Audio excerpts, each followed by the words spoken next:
I've always considered myself a reasonable man. Pay my bills on time, keep my lawn trimmed to exactly 3 inches as specified in the Homeowners Association bylaws, and never once complained when Karen Wilkerson sent me a notice about my mailbox being 2 shades darker than autumn taupe. But everyone has their breaking point. Mine came in the form of an innocuous-looking envelope that arrived last Tuesday. Notice of special assessment and fee increase, read the letter, adorned with the Pinecrest Estates HOA logo at the top. The amount listed made me choke on my morning coffee. A 300% increase, effective immediately, with a special assessment of $2,000 due within 30 days. The reason?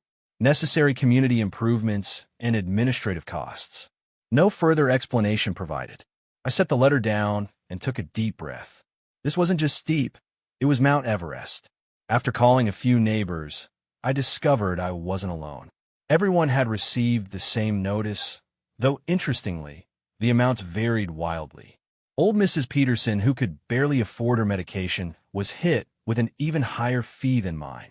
Meanwhile, Karen's best friend, Debbie, somehow only had a nominal increase of 5%. I decided to attend the next HOA meeting to get answers. I arrived early, dressed in my work suit, and took a seat in the back.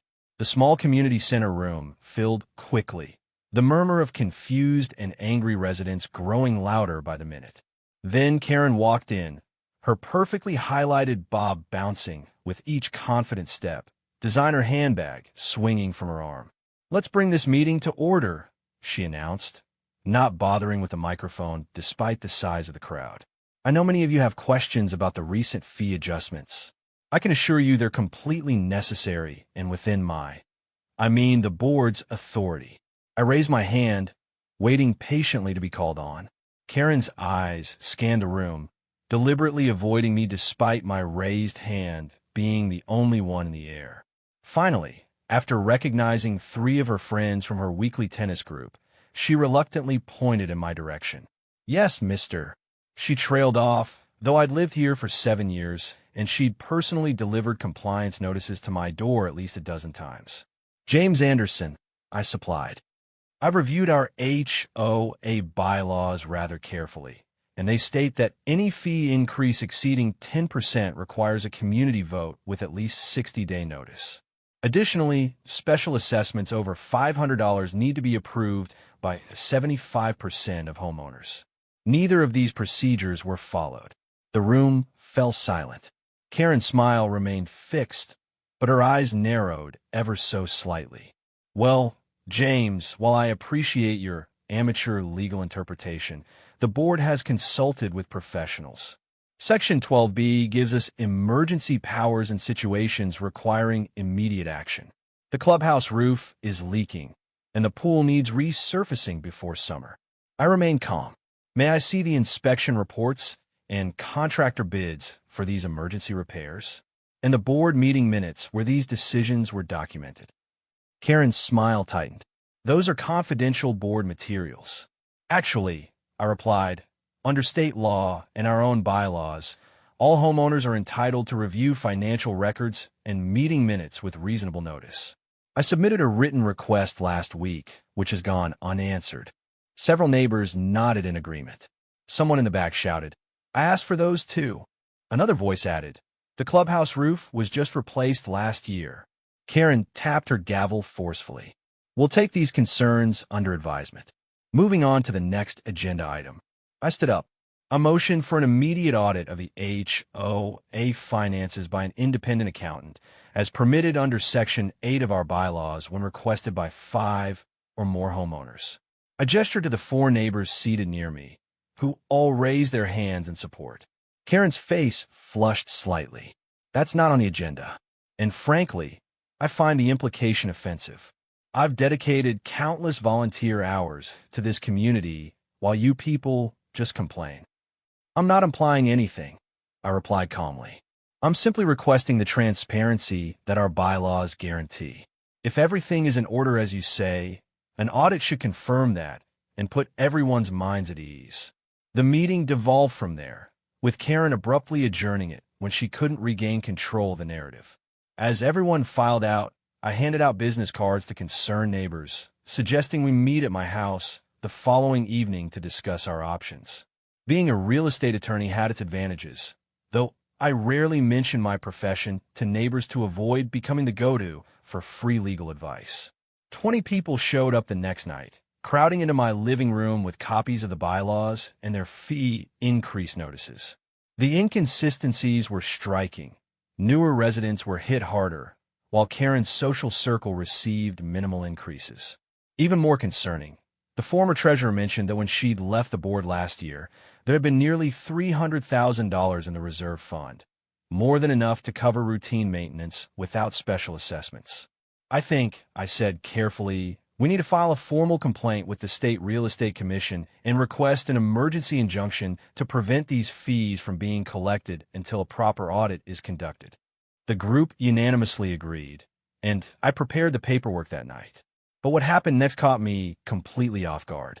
The following morning, I found a violation notice taped to my front door citing me for unauthorized gathering exceeding occupancy limits and operating a business from a residential property, both carrying fines of $500.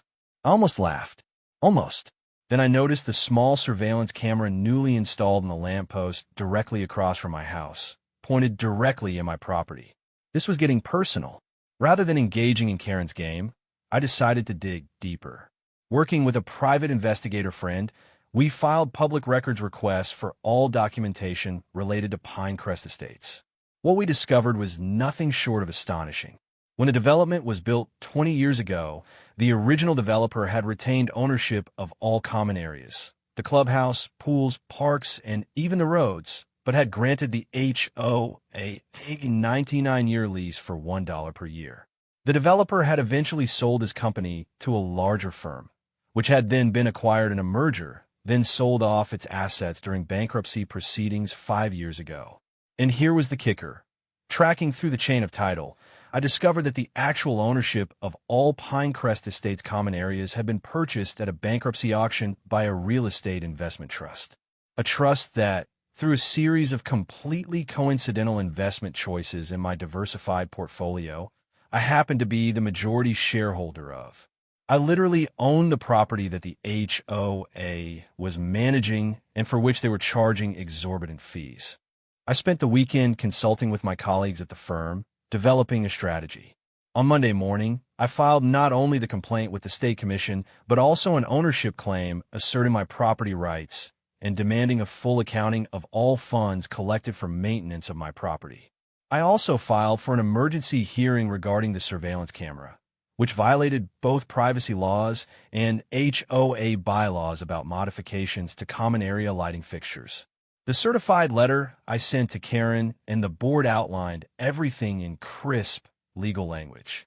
I requested an emergency board meeting to discuss the situation and offered a reasonable resolution. Rescind all fee increases, return the HOA to proper legal operation with transparent financials, and institute a fair election process for new board members. Karen's response was swift and predictable.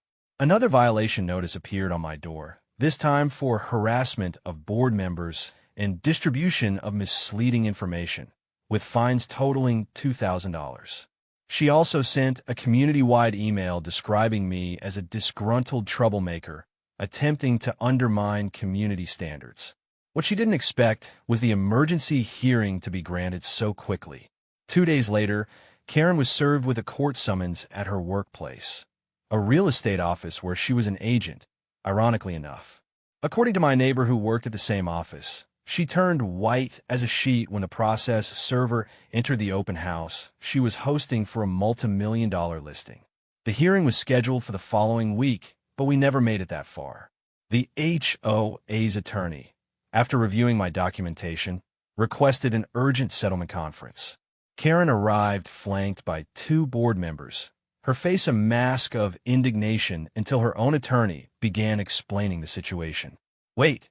What do you mean he owns the property?" she interrupted, her voice rising with each word. "That's impossible.